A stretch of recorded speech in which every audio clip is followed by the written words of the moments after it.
እንደ ኢትዮጵያ ሊቃውንት ሳቤ ቃል በሶስት መልኩ ይታያል። ዜማ ማለት ዓለም አቀፍ ቋንቋ ነው። ይህንን የድምጽ ቅላጼን እነሱ ደግሞ በምልክት በአይን ሊታይ በሚችል ፊደልና ሂሳብ ገለጹት ማለት ነው። ተፈጥሮ ለመረዳት ጂኦሜትሪን ማወቅ አለብን። ምን አይነት ኃይል ነው? ስለዚህ ዜማው ከዜማው ጀርባ ያለው ቁጥር አንተን ሊጥልህ አንተን ሊያነሳ ይችላል።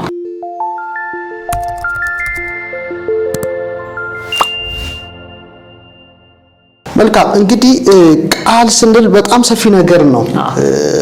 ግን ቃል ከየት ይመጣል? እንዴት ይመጣል? ድምጽ እንዴት ወደ ጆሮ ይገባል? ከዛ እንዴት መልእክት ሆኖ ይተረጎማል የሚለውንም ነው አብረን የምናነሳው ማለት ነው። እንደ ኢትዮጵያ ሊቃውንት ሳቤ ቃል በሶስት መልኩ ይታያል። የመጀመሪያው ዝሮዋን ቃላት የሚባሉ አሉ። እነዚህ ማለት ብትን ቃላት ማለት ነው። ለምሳሌ መጀመሪያውን አተርጋውን ይሉታል፣ ሁለተኛውን በርፎሪኮን ይሉታል፣ ሶስተኛውን አትሪኮን ይላሉ። ይሄንን በዝርዝር ወደፊት እንገባበታለን። አሁን ግን ዋና ሐሳቡን ለመዳሰስ ያህል ነው። አተርጋውን የሚሉት እንግዲህ ከግዝፈት እስከ ርቀት ከልዕልና እስከ ትህትና ስናይ በአርያም ያሉ ለምሳሌ መላእክት አምላካቸውን ያመሰግናሉ። ረቂቃን ፍጥረታት ናቸው። የነሱን ቃል ለይተው አተርጋውን ይሉታል። ሁለተኛው ቃል ደግሞ በርፎሪኮን ይሉታል። ለምሳሌ የተለያዩ ነቢያት ድምጽ ከአምላክ ከፈጣሪ ሰምተዋል። ያን የሰሙትን ቃል ለይተው በርፎሪኮን ይሉታል። አሁን እኛ የምናወራበት ሁለቱን ሳይሆን አትሪኮን የሚባለው ነው። አትሪኮን ማለት አካላዊ ለምሳሌ ከሰው ሊሆን ይችላል። እኔ የማወጣው ድምጽ፣ እኔ የማወጣው ጩኸት፣ እኔ የምዘምረው መዝሙር ኦር ሌሎች የሚያሰሙት አትሪኮን ይባላል። ሁለተኛ ደግሞ ከመሳሪያ የሚጮህ በኋላ መሳሪያውንም አውጥተን እናሳያቸዋለን። ለምሳሌ ከቃጭል ሊሆን ይችላል፣ ከከበሮ ሊሆን ይችላል፣ ከክራር ሊሆን ይችላል፣ ከመሰንቆ ሊሆን ይችላል፣ ከድንጋይ ሊሆን ይችላል። ብቻ አንድ ነገር ስትመታ የሚያወጣው ጩኸት አለ፣ ድምጽ አለ። እሱ ምን ይባላል? አትሪኮን ይባላል። እና ቃል ራሱ ድምጽ መነሻው በተለይ ቃልን ድምጽ ሁሉም ነገር ሊያወጣ ይችላል። ቃል ግን መነሻው ነፍስ ናት። ነፍስ ሶስት ባህሪ ያላት፣ ልብ አላት፣ ቃል አላት፣ እስትንፋስ አላት። ቃል ተመትሮ መቋረጥ በሌለው ኩነት ከልብ የሚወለድ ነው። እስትንፋስ ግን የሚወጣ ነው። ለምሳሌ እኔ ደራሲ ነኝ። 27 መጻሕፍት አሉኝ። በልቤ ያለውን ነገር አወጣለሁ፣ አወርዳለሁ፣ አስባለሁ፣ አሰላስላለሁ። በኋላ ወረቀት አመጣና እጽፈዋለሁ። ቃል ልብ ውስጥ ያለውን በቃልነት አመጣሁት። ያ ምን ተባለ? ልብ ወለድ ተባለ። ልብ ወለድ ማለት ከልብህ ምን ተወለደ ማለት ነው? ቃል ተወለደ ማለት ነው። እስትንፋስ ወጣ ማለት ነው። ልብ ወለድ። ለዚህ ነው ልደተ ቃል ወጻት እስትንፋስም ልብ። ቃል የሚወለደው እስትንፋስ የሚወጣው ከምንድነው? ከልብ ነው የሚባለው ለዛ ነውና ስለዚህ ቃል ገንዘቧ ስለሆነች ነፍስ ከስጋ ምላስ ጋር ትዋሃድና ልትጮህ ትችላለች፣ ድምጽ ልታወጣ ትችላለች፣ ልታዜም ትችላለች፣ የፈለገችውን ነገር ልታደርግ ትችላለች ማለት ነው። ልክ ከስጋ ስትወጣ ደግሞ ስጋ ምን ይሆናል? በድን ይሆናል። ማውራት አይችልም፣ መንቀሳቀስ አይችልም፣ መጮህ አይችልም ማለት ነው። ወጣለች፣ ተለይታለች ማለት ነው። ስለዚህ ይሄ ማለት ከነፍስ የሚወለድ ስለሆነ የቃልን ኃይል በጣም መረዳት ማወቅ ያስፈልጋል። አሁን ድምጽ እንዴት ይመጣል? ተመልካቾቻችን እንግዲህ በስክሪኑ ላይ ይከታተሉታል የሚል እምነት አለኝ። ለምሳሌ ስፒከሩ ድምጽ አወጣ፣ ጩኸት አወጣ። እንዴት ሆኖ ድምጽ ሆኖ አእምሯችን ተረዳው የሚለውን ነው በተወሰነ መልኩ ማስረዳት የምፈልገው። በጣም ውስብስብ ፍጥረት ነውና ይደንቃል። ጆሮ ይሰማል እና ስፒከሩ ደግሞ የቀረቡትን የአየር እንሶቹን ያርገበግባል፣ ቫይብሬት ያደርጋቸዋል። በዚህም የቀረቡት ደግሞ እነዚህ የአየር ሞለኪውሎች ቅንጣቶች አርገብግቦ ያን ሲያርገበግባቸው ያ ምን ይባላል? ሳውንድ ዌቭ፣ የድምጽ ሞገድ ይባላል። ያ የድምጽ ሞገድ ደግሞ ወደ የአየር ሞለኪውሎችን ወደ ጆሮ አቅርቦ መንዘር ሲጀምሩ ድምጽ ይባላል ማለት ነው። በአጠቃላይ ግን ጆሮ ሶስት ክፍሎች አሉት ድምጽን ለመረዳት ኦር ዜማን ለመረዳት ኦር ሙዚቃን ብንለው ለመረዳት ብቻ ሶስት ነገሮች አሉት። አንደኛው ውጫዊ ጆሮ ነው፣ ይሄ የሚታየው ነው። ሁለተኛው ማዕከላዊ ነው። ሶስተኛው ውሳጣዊ የጆሮ ክፍል አለን። አፋዊ ጆሮ ይሄ ማለት ነው። ስታየው በፈረንጆቹ ፒና ሚል ስም ሰጥተውታል። ይታያል፣ ይሄው ይዳሰሳል፣ ይቆነጠጣል። ይሄ ልክ እንደ ዲሽ አድርገ መቀበያ ሳህኑ አድርገ ማየት ትችላለህ። በጣም የሚደንቅ ነው። ቅርጹ ራሱ እኮ እንደ ዩተረስ ነው፣ እንደ ማህፀን ቅርጽ ነው። እንደዚህ አይነት ቅርጽ ነው። በኋላ እሱን አመጣዋለሁ እና ስራው ምንድነው? የድምጽ ሞገዶችን ይሰበስባል። ሰብሳቢ ነው ይሄ ማለት ነው። ይሰበስባል። ከዛ ወደ መስሚያ ቱቦ ኦዲተሪ ካናል ያስተላልፋል። አስተላላፊ ነው ማለት ነው። ስለዚህ ምን ይሉታል የኢትዮጵያ ሊቃውንት? መሳክዋ እዛን ይሉታል። የጆሮ መስኮት ማለት ነው። እንግዲህ በር አለ፣ መስኮት አለ ማለት ነው። በርም መግቢያ ነው፣ መስኮትም መግቢያ ነው። ስለዚህ ይሄ ድምጽ ሞገድ በኦዲተሪ ካናል በዚህ ቱቦ ውስጥ አልፎ የጆሮ ታምቡር ጋር ይገናኛል። እንግዲህ ከበሮም አለ ማለት ነው ውስጥ እኮ። የጆሮ ታምቡር እንግዲህ በጣም ስሜታዊ ነው፣ በጣም ስሜታዊ ነውና አየሩ ሲነዝር አብሮ ይነዝራል። ለምሳሌ ይኸው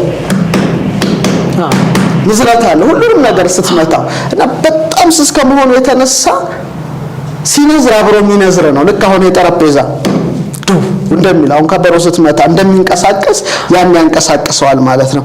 ከዛ ይሄ ጆሮ ከበሮ የውጩን ጆሮ ከውሳጣዩ ሳይደርስ ከማዕከላዊ ጆሮ ጋራ ያገናኝቶ ወደ ማዕከላዊ ጆሮ ያደርሳል። እንግዲህ በተቻለን አቅም ለተመልካቾቻችን ግልጽ እንደሆነላቸው አምናለሁ። እስክሪኑ ላይ ይከታተሉት።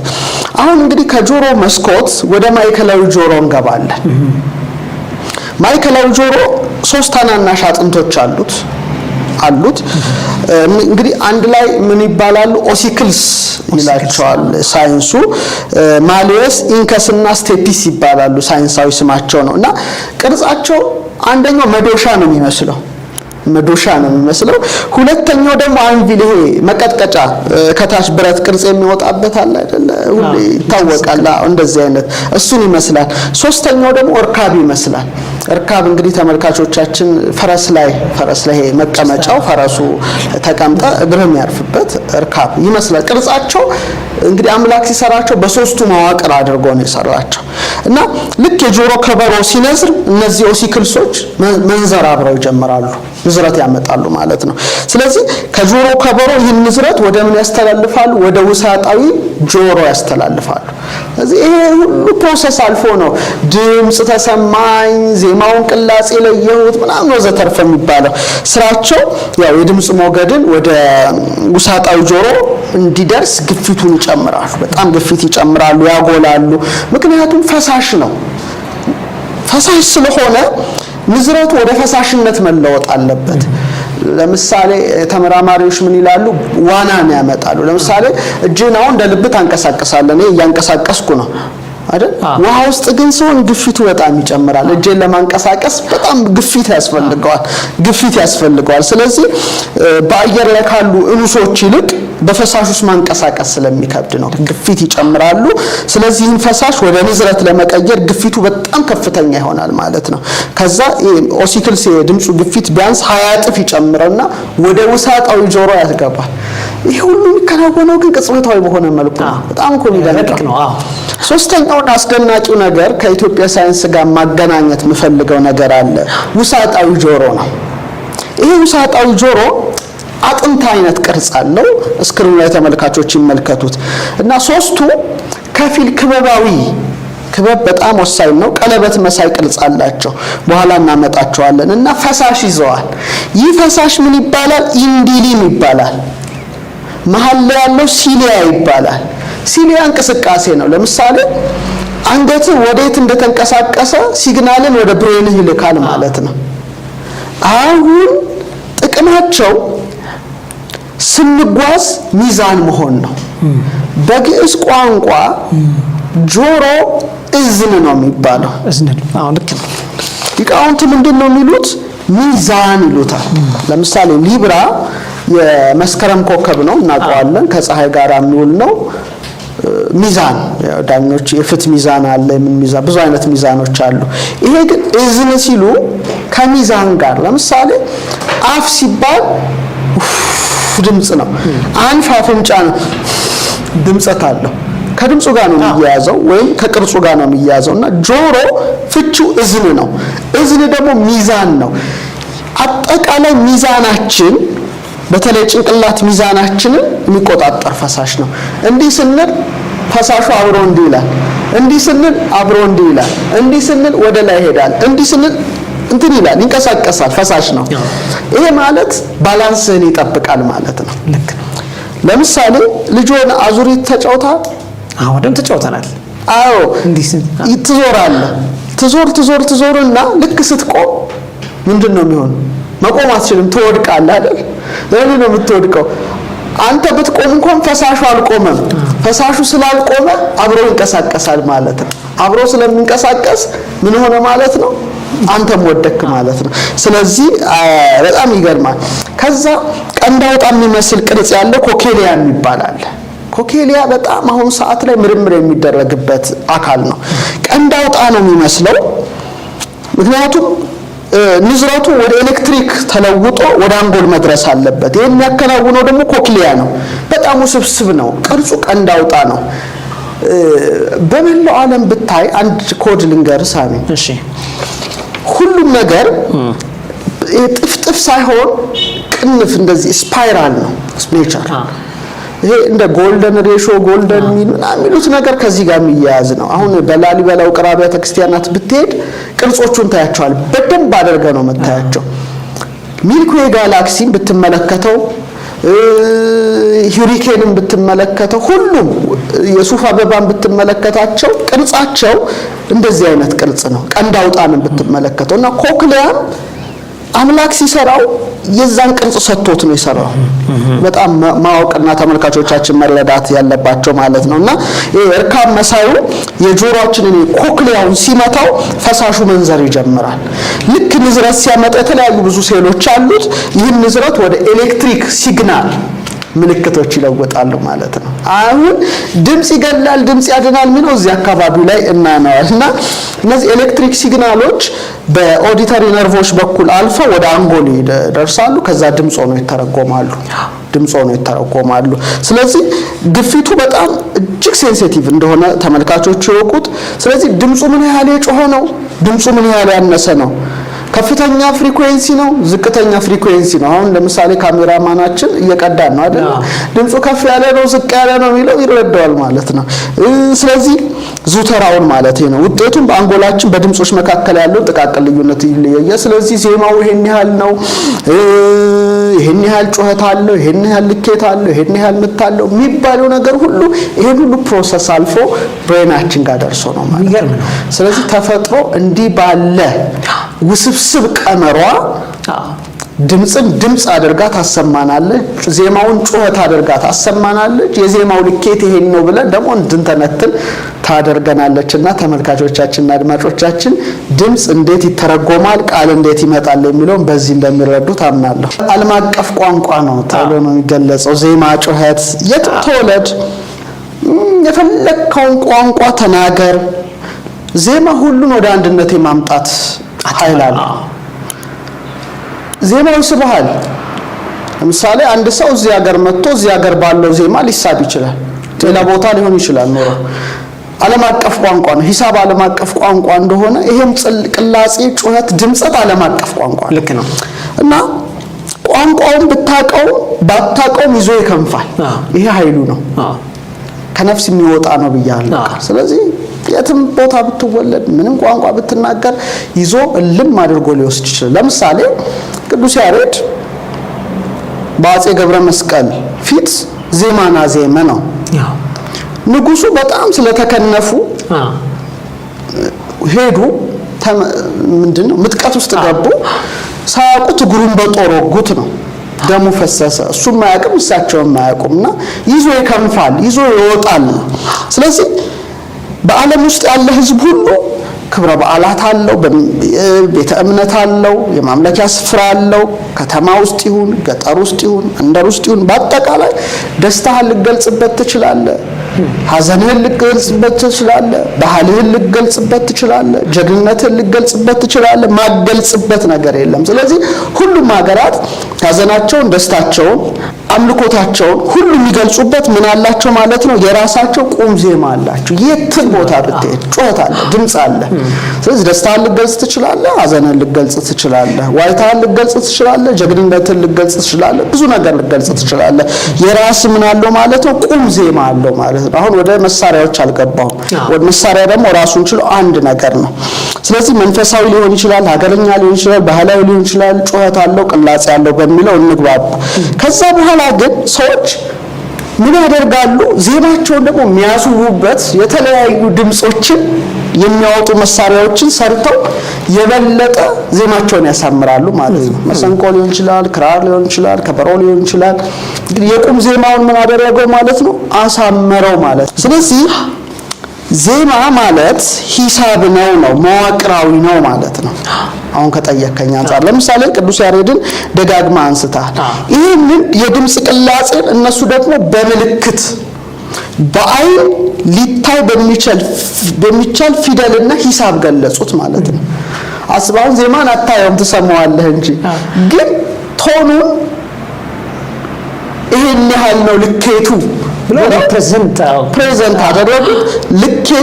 ምልክቱን ደግሞ አወጡት ማለት ነው። ስለዚህ ሰው ምልክቱን ሲያይ ጩኸቱን ያውቀዋል ነው። ስለዚህ በሂሳብ ይገልጹታል፣ በፊደል ይገልጹታል። ፊደል በኢትሰልፍ ራሱ ዜማ ነው በራሱ። ይሄ በጣም በጣም ወሳኝ ነው። እንደውም አንድ ነገር ስትል ትዝ አለኝ። የድምጽ ሞገዶችን ሂሳባዊ በሆነ መልኩ አሁን አንተ በጠየቀኝ መልኩ የተነተነው የፊዚክስ ሊቅ አለ፣ ጀርመናዊ ነው፣ ኤርነስት ፍሎረንስ ነው የሚባለው። በ1756 አካባቢ የነበረ ነውና ድምጽ አንድን ቁስ አካል ወደ ቅርጽ እንደሚለውጥ አረጋገጠ። እንደውም በስክሪን ለተመልካቾቻችን ብናሳይ የተሻለ ነው። እሱን ያሳያል። አሁን ራሱ ቁጭ ብለን እናያለንና ይሄ ንዝረቱ የተለያየ የጂኦሜትሪካዊ ቅርጽ ይሰጣል። ጂኦሜትሪ ቀላል አይደለም፣ ሂሳብ ነው፣ ማቴማቲክስ ነው።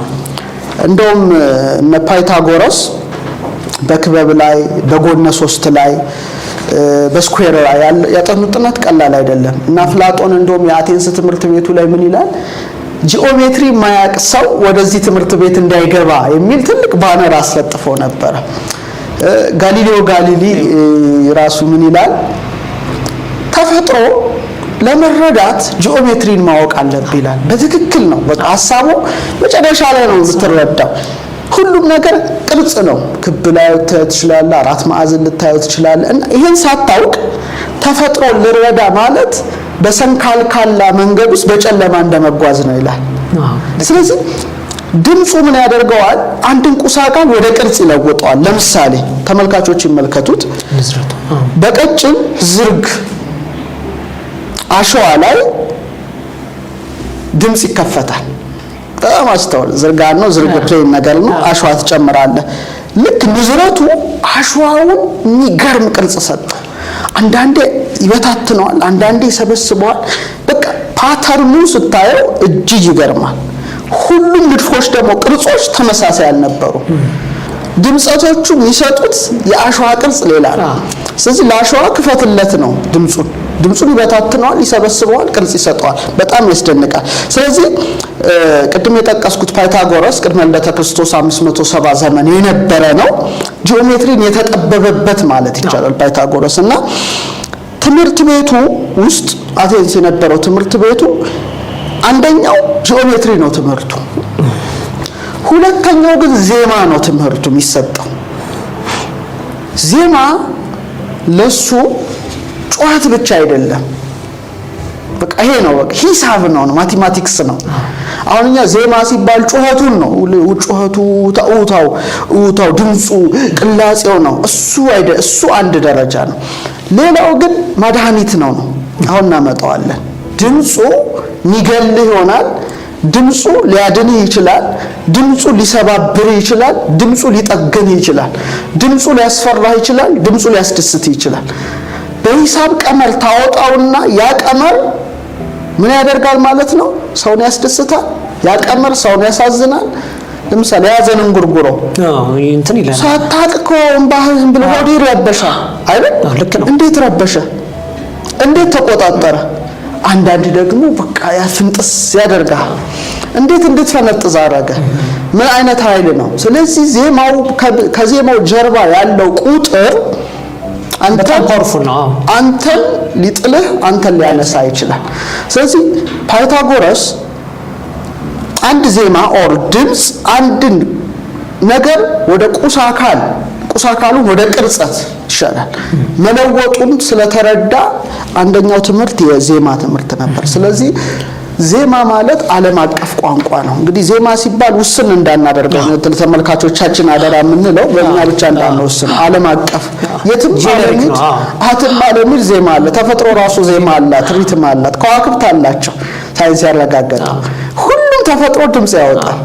ያ ድምጸት ግን በብዙ መልኩ ነው ልገልጸው የምትችለው። እሱ ሁሉ እንግዲህ በኋላ ላይ በስፋት ልናነሳው እንችላለንና ተፈጥሮ ራሷ ቅኝት አላት ማለት